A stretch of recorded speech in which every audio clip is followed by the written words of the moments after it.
Hey there friends, Kevin here from the MSOTD Rocks YouTube channel, and it's the last day of our year-end awards, and it's the final one, the best albums of the year, Top 10, 2020.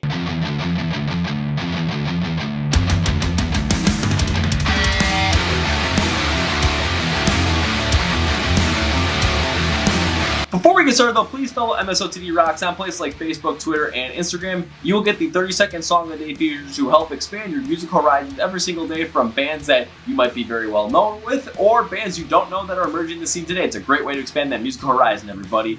We also post anytime anything comes out on the YouTube channel, the podcast, any kind of announcement that we need to make, any questions we want to ask you guys. And on Instagram, we also post our IGTV, which come out every single Tuesday night and around like 8 p.m. Central with behind-the-scenes look of what's happening here. And our Instagram live streams every single Wednesday at 9 p.m. Central. It's an hour you can come hang out with us, ask any question, have a great time. Please also subscribe to this YouTube channel because not only will all the year-end awards be on here, you'll also get other great videos like our album reviews, the Kevin Figures Out series where I try and figure out if I like certain bands or not in the scene that I'm not that well versed in, our videos about emerging bands in the scene today, and of course our top 10 lists. And this is also where the Chord Progression podcast lives. It is our very own podcast where we're interviewing all the emerging bands in the scene today in ways that you will never get to know them anywhere else but the Chord Progression podcast. You get to know bands like GFM, Kingdom Collapse, Saul, Outlier, Wild Ways, Throw the Fight, Kill the Lights, Awake at Last. My God, there's so many of them, and we're going to keep it coming in 2021. New episodes every single Tuesday and Thursday here on YouTube, or you can listen on Spotify, Apple Podcasts, Google Play, iHeart Radio. Link description below for everything, so like, share, subscribe, have a good time, tell your friends, and let's go!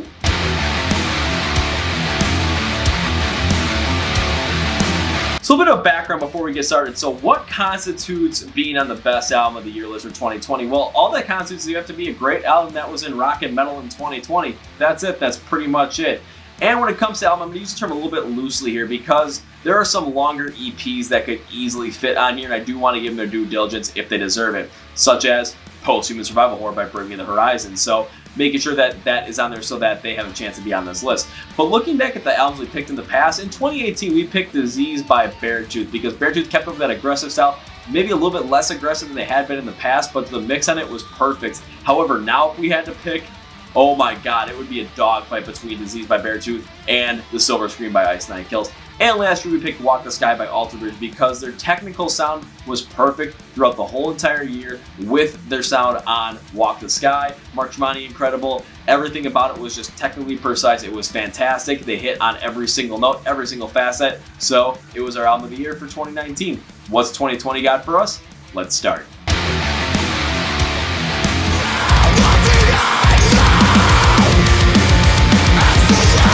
Coming in number 10, we have No Eternity in Gold by Like Moss to Flame. So why did I like this album and why is it number 10? Take a look at the singles on this album. When I open it up first and look at the singles, man, they were actually pretty good. I was pretty pleased with them, not gonna lie. The singles show that Like Moss to Flames really focus on that harder sound alongside with a higher distortion on the guitar that allowed them to play more of this compare and contrast style that allowed them to really make these songs sound a lot more dynamic.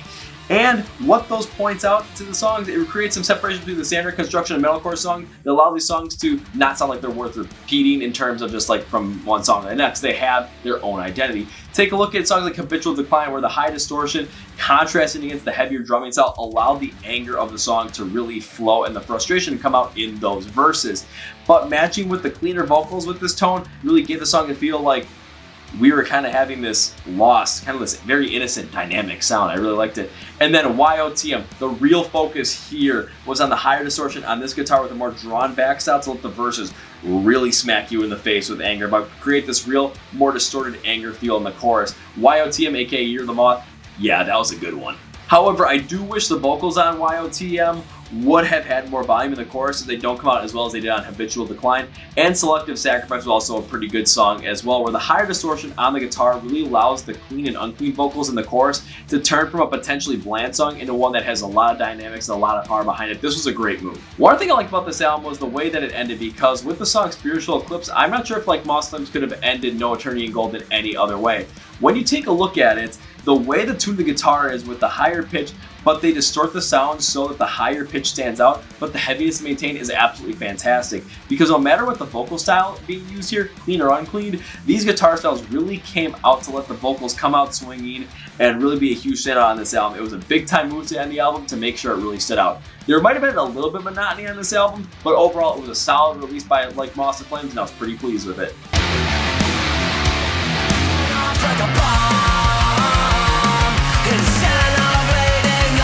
Coming at number 9, we have 2020 Vision by the band Anti-Flag, and this was that punk album that, you know, when Green Day said they're bringing back the balls to punk rock, yeah, Anti-Flag really achieved on this one. So why was this one good? Again, taking a look at the political themes that Anti-Flag really put in all their songs, it allowed them to really bring out that ballsy anger and energy that really drives a lot of their songs, really makes them sound very dynamic in the punk rock sense. Take a look at Hate Conquers All. It has this blatant blast of harsh vocals, which really lambasts current President Donald Trump, though he's on his way out. But it really worked at the beginning of 2020. Then it went off like a bomb sound that could have come out from Blood and Empire from 2006. Oh man, that was fantastic. I love the mix on this one as well. And then A Nation Sleeps, it's insane, hardcore punk style. It was very dynamic with the punk rock feels overall. And then even You Make Me Sip, keeping the angst in there, but going with more melodic tone to it.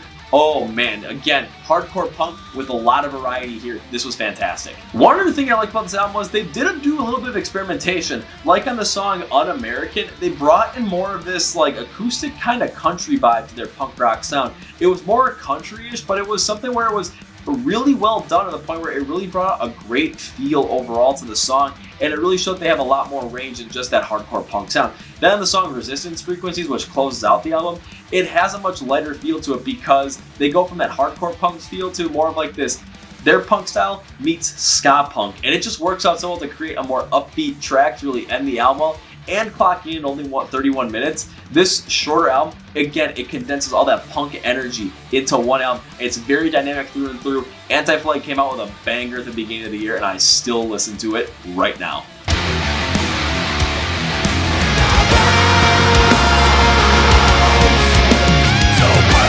Now it's time to go to number 8. This is Guardians by August Burns Red, and there's a lot of people that like this album that are keeping it off their list. I'm putting it on at number 8. One of the biggest things is because when you listen to the album, the guitar work on this drives the emotion almost every single time. When I listen to the album, a lot of times the guitar work is slightly toned a little bit higher than would be in standard metalcore tuning, and I like it because it drives the emotion and gives the song a more dynamic and different feel when you listen to them. Take a look at Lighthouse, where the heavy instrumentation compared with the guitar sounded kind of like Another Life by Motionless in White, but more depressed and more contemplative style, but again, with that August Burns Red heaviness. Then Dismembered Memory, it had this heavy instrumentation compared to that higher guitar tone again, but it evoked a feeling of memory and nostalgia just by doing that. Then Ties That Bind, the heavy instrumentation, higher and X's and O style guitar from Atreyu, it really drives that feeling of being motivated. This was a good move just to have that guitar slightly higher tuned than normal. One thing I like about this album was the fact that they varied the pace a lot, where we were consistently normally known with August Burns Red to have that fast-paced, high energetic style, but in some songs they kind of slowed it up a little bit at times, and I thought it really did work out well to create more of a differentiation, more dynamic feel overall. When you listen to Bones, it has this fast-paced, heavy metalcore feel to it, but the chorus slows it up, so when you hear the vocals of "It's in our bones," it just stands out really well.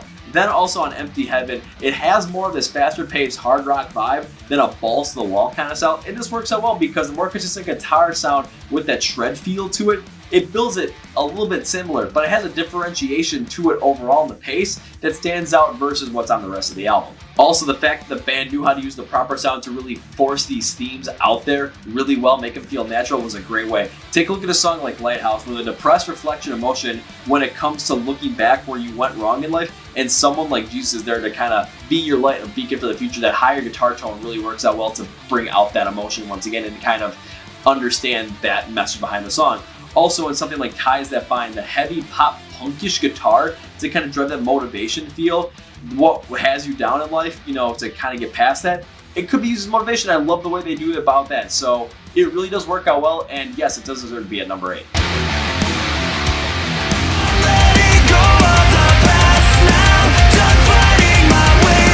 At number number 7, I have The Path by Fit for a King. Now, why do I have The Path at number 7? I love the fact that Fit for a King have with a differentiation and more experimentation style on their metalcore sound. I'm expecting something faster paced and harder that Fit for a King does, but on this one, they played with a lot of different styles here, and I really did enjoy it. And when I went to the singles for this one, again, primarily focused faster paced sound, but they ended up mixing with a tone of guitars that was heavier, but also lighter at the same time as well. So it still had the heaviness to it, but the tone was a lot lighter. And there were also times in the album where the band mixed in something other than that metalcore roots, really ended up going and working out well for them. Take a look at God of Fire, where they use this heavy electronic style, which I was concerned with at first, but however, they kept the instrumentals very heavy in the song, so created a much dynamic feel. Then The Path had more of this hard rock vibe to it overall. Ryan's vocals kept the Fit for a King style. I really did like how this worked out. When it came down to the lighter style of metalcore as well, I really did like this as well, because when you listen to songs like Locked in My Head, really take a listen to it, because the guitar tones are so much lighter, but the pace is still there, and even the vocals are lighter as well in terms of more clean, a little bit more upbeat as well. This reminds me somewhat of the Dead Days by Get Scared on their album as well.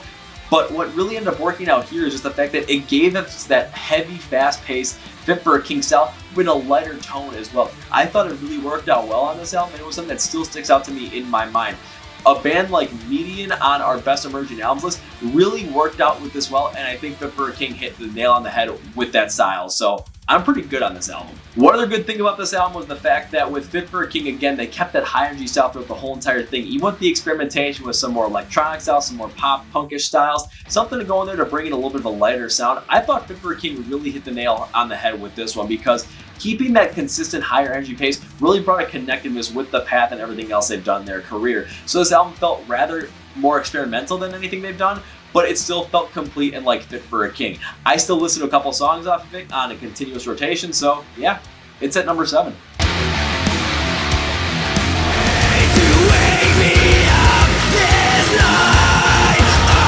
At number 6, I have the album God Made Hell by Stain the Canvas. This Italian metalcore band, when I first listened to the album, I was blown away, because how I'd like to describe it is, imagine Bring Me the Horizon in 2013 with Sempiternal.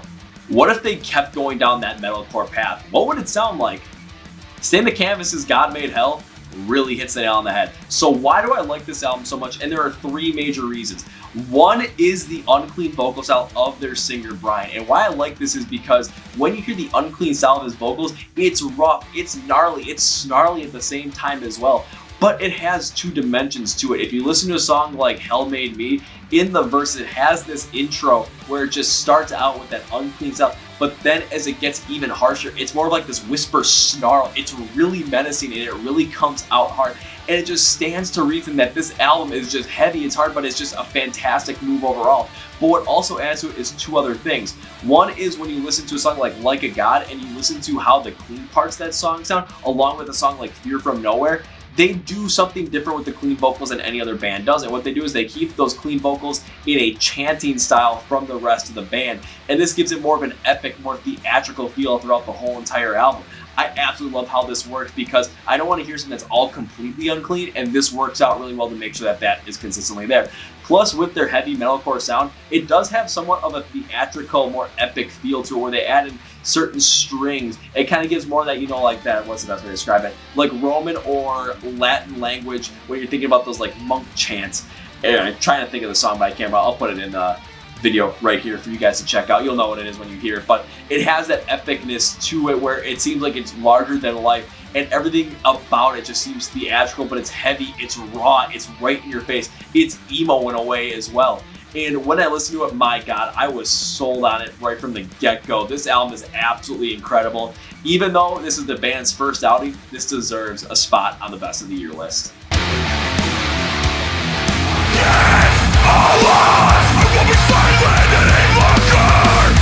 Coming at number 5, I have the self-titled album and the return of The Ghost Inside.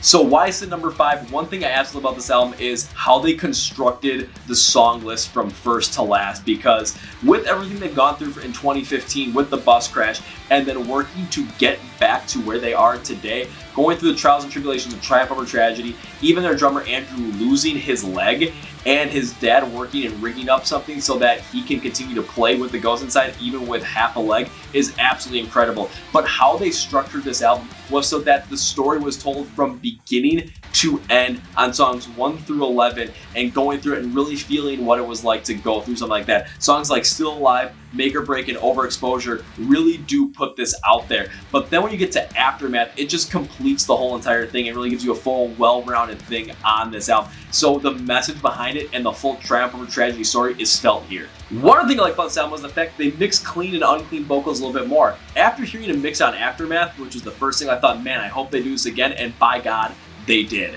And on a multitude of those songs, the band took the chorus and matched Jonathan's unclean vocals with backing clean vocals from other members of the band, kind of like that chanting style that I was talking about with Stain the Canvas. Take a look at songs like Still Alive, Make or Break, and Overexposure. What this ends up doing for the Ghost Inside is it allows them to play that contrast game with the rough style of Jonathan's vocals and contrast them with underlying clean vocals whenever the background or it just is prominent. It doesn't matter. It really helps out the song, and I love it because it adds so many dimensions, so it adds so much hard roughness to it, and it was fantastic.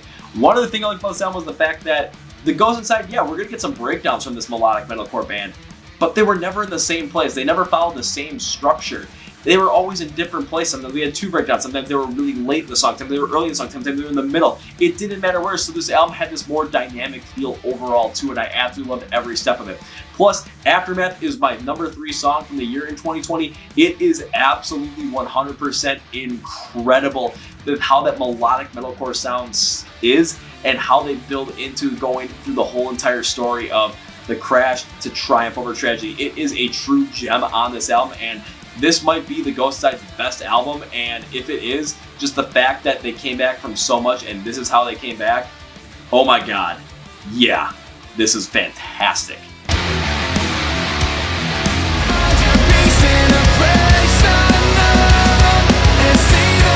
Coming in number 4, I have The Death of Me by Polaris, and with this album, it's not a cookie cutter metalcore album. Let me explain why. When you get to the instrumentation, you're going to expect something that has this harder, more brutal metalcore style, but they really mix it up on a lot of these different songs so that you don't get something that's consistent every way throughout. Take a look at Vagabond, where it does have that metalcore sound, but what it does is it has more of a hard rock intro and chorus as well to kind of give you a little bit more of a softer contrast out between the verse and the chord.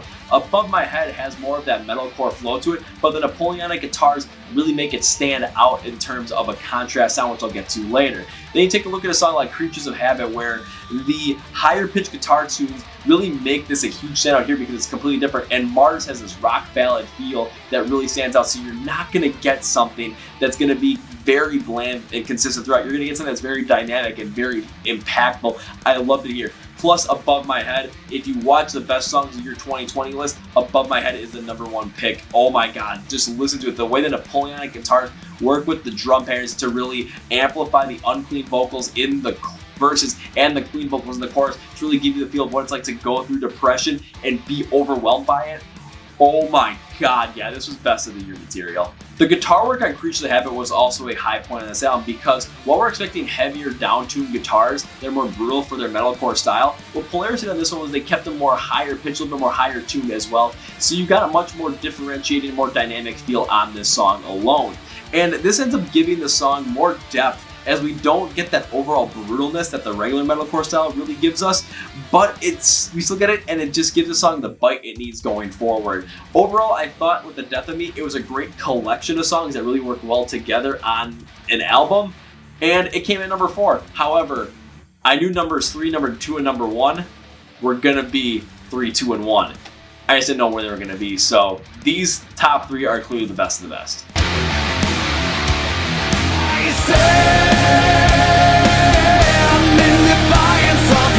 At number 3, I have What the Dead Men Say by Trivium, and why this comes in at number 3 is because Matt Heafy said that this album is going to be like a compilation of all the sounds they've ever had in their career and really put it into one album, and did they hit on that?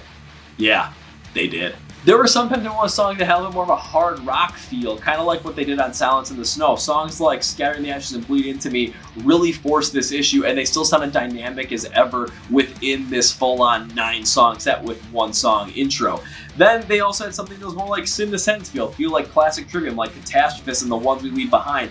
Then there's songs that have a different style of genre yet are still completely Trivium, like The Defiant, which is more of a punk rock feel, and Sickens Unto You. So they created this album with songs that really feel like it's a full Trivium experience, but everything felt fresh, everything felt connected still. That's nearly impossible to do, and Trivium pulled it off immensely good. One thing I like about this album was Matt's vocals harmonize with the instrumentation almost every step of the way perfectly. When you take a look at them, on every single song, Matt used his vocals to perfection, flowing with how the underlying instrumentation would dictate how his vocals need to sound in order to make sure these songs really worked out to the best ability that they could. The more hard rock sounds, he was clean but rougher, like on Scattering the Ashes, so it kind of had that more Sounds in the Snow feel. When you looked at the harder unclean songs, when you went with something that's more rapid and paced, take a look at something like the unclean choruses on the Ones We Leave Behind, mixing with the clean and unclean as well, with also a rougher tone. Then mixing his whole vocal range on something like the Defiant was absolutely fantastic. And even in my opinion, the singles were fine. The deep tracks, because they included the Defiant, the Ones We Leave Behind, were even better. So this album was like opening up a Christmas present, and it kept getting better every single time you open it up. It was like the singles were this large box. You're like, oh man, I'm gonna get a lot out of this. And when you open up, it's even better on the inside. It was a fantastic album. I absolutely love it. I still listen to it all the time. It was probably one of the best streaming albums I've ever heard. Might be the best streaming album I've ever heard. And the fact that Matt Heafy brought out in 2020 and his whole entire Twitch stream thing, oh god, yeah, Trivium just keeps increasing.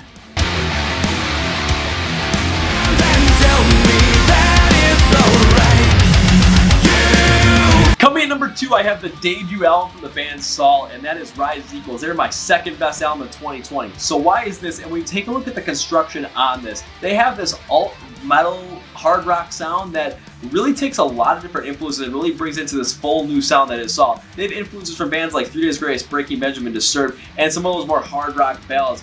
And there were times where the specific aspects of these songs even stuck out to me, where I listen to them like, oh my god, like you just hear them and it's just, they're so fantastic, you can't get enough of them. Take a look at the song Brother, where the drumming in the chorus is so dynamic. I was sitting there, I just was like shocked by it because it was intense. It really brought the whole entire song as a whole. It just amped it up every step of the way. Then you listen to a song like Sticks and Stones, where the guitar in the verses was a lot heavier, a lot faster-paced, more metalcore style even. So there was so much more mixture there. Then comparing and contrasting vocals on Trial by Fire with the drums and guitars, where all of a sudden you're hearing how they're a cleaner, more melodic style is going with a heavier, fast-paced, but then a rougher style is going with something that's even more impactful but more melodic from the instrumentation. Just the mixture on there worked out so well. One thing I like about this album is the fact that the guys understood how emotion drives everything in these songs, and just the full understanding of that really made this stand out to me as a whole, because the brothers of Saul and the other members have gone through so much in their time that this just makes it a lot more impactful, and understanding how to make sure the sound of the instrumentation brings that out was fantastic. Take a look at a song like Looking for a Fight, where there's electronic influence in here and the piano in this one kind of creates a softer melodic sound with the drums and guitars in the verses. This ends up being like the primer to what's to come in the chorus, because when you get to the chorus, their hard rock and heavy metal approach here gives you that never give up motivation that is absolutely incredible. Then take a look at King of Misery, which was co-written with Disturbed frontman David Draymond. So it does have this little bit more melodic style to it, and it has this depressed hard rock feel to it, which is used with a much more simpler instrumentation style, but ends up really bringing out the feeling of your world crumbling around you. It is really well done, but it doesn't hold a candle, in my opinion, to Brother, which was just, oh man, was this fantastic. In my opinion, Brother is the best song on Rise Is Equals, and it's just a big mixture of how everything works together. This is the one that fits most because it has this melodic sound to it, and those that are grieving and wish that they had more time with someone that they love did, but the harder Saul sound on this one just drives it into you much harder. It's like a stake through the heart. It is fantastic with how it's done. And again, shout out to the drumming on the chorus on this one, because they were kept more dynamic with the style of vocal that Blake went with on this one, because it was melodic at times, but just how the different fills worked and how it kept it fresh just really brought it out. But when you hear the bridge and just hear Blake just scream Brother, oh man, that just really hits you in the heartstrings, man. When it came to a debut album that I said was almost on par with the debut of Linkin Park and Hybrid Theory, that was Rise Is Equals by Saul. This album was absolutely fantastic. I really wanted to put it at number 1, but something came out a week after this album dropped that just had me going nuts. So what is it? Alright, before I go into my pick for the best album of the year, let's see what you guys thought. Honestly, why am I not surprised? I think it's because where I put it for the vote. But what's my number 1?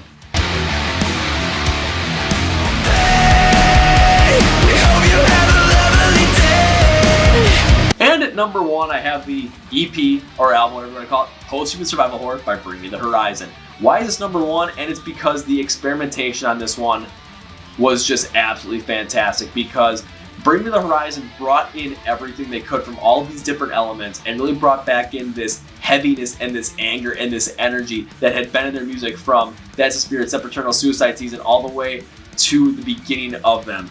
And they brought it back on all these songs and they worked absolutely fantastic. Dear Diary just had this heavy in-your-face feel. They really brought back that metalcore sound with the rappiness behind it. They brought a little bit more of electronic influence in there, but just the heaviness of it really worked out well. Then you go to a song like Parasite Eve, where you're getting a much slower, more melodic vibe, and even with the more Russian intro, I was like, oh my god, but then it's like, okay, this is getting a little bit softer. What really stood out about this one was the fact that they mixed it in with a chorus that sounded a lot like Can You Feel My Heart, and really reminded a lot of people that it was fantastic. Even when Teardrops dropped, man, were people so happy about this one, because there's a video online that really equates it with like Somewhere I Belong by Linkin Park, and the first time I heard Teardrops, it was like they went all Meteor on us, and it was absolutely fantastic. Obey was another great song as well, because they brought more of that hard rock, metalcore vibe, kind of mixing Sempiternal and That's the Spirit into one, but bringing Youngblood on the track worked out as well, because when Youngblood was going, they kept the heaviness and the anger of it, but the key was they had it more electronic with Youngblood's vocals. But with Ollie's, they kept it more hard rock in terms of the instrumentation, but it worked out so well in terms of contrast.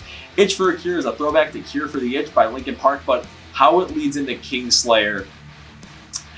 Yeah, Kingslayer absolutely blew me away the first time I heard it. I'm going to go through it quickly because it was my number 2 song of the year in 2020, but the mixture of this more cyberpunk, high energy metalcore and J-pop sound mixed in so well to make sure that Ollie Sykes had this dynamic range of vocal, from singing to more metalcore to more Shadow Bones kind of style to even his deathcore scream coming back, and then Sue Metal from Bay Metal being a softer, more energetic approach to it as well with the J-pop quiet metal style. Oh my god, was this just absolutely insane and fantastic. Then you go to something like One by One, where with the Nova Twins, it reminded me a lot of something like, like Linkin Park. But what really ended up working off well with this one was the fact that it had this slower, more melodic vibe to it, a little bit more techy in a way. But the fact with the Nova Twins coming in and really hitting it hard on this one, and reminding me when they went with a harder style vocal, like Ash Costello from New Year's Day, it just rounded out perfectly. Ludens was the first single off of it, and when you listen to Ludens, man, I wish they went with something like this on Amo, because it had that more electronic vibe to it, but it still had that heaviness that Bring Me the Horizon has. Then on One Day, here's the title of it, because I can't remember the total name of the title, but it features Amy Lee as well. It was very soft and very much more ballady, but the clean vocals of Amy Lee and the clean vocals of Ollie Sykes just work so well in contrast that they really give this full feel to it. This EP was great through and through. You can listen to it over and over and over again, and its experimental style and how it brings everything that Bring Me the Horizon has ever done and mix it with so many different styles. It is done so well that this was clearly the choice, the best of 2020. That's me for me today, guys. Thank you for watching all the year-end award videos. Let me know what your best album of the year for 2020 is down in the comments. Let me know if I got it right. This is Kevin on the MSOTD Rocks YouTube channel. Have a great 2021, everybody. Happy New Year, because it's coming out the end of the year. And see you on the other side. Let's get the hat flip. Okay, over through it, but see y'all!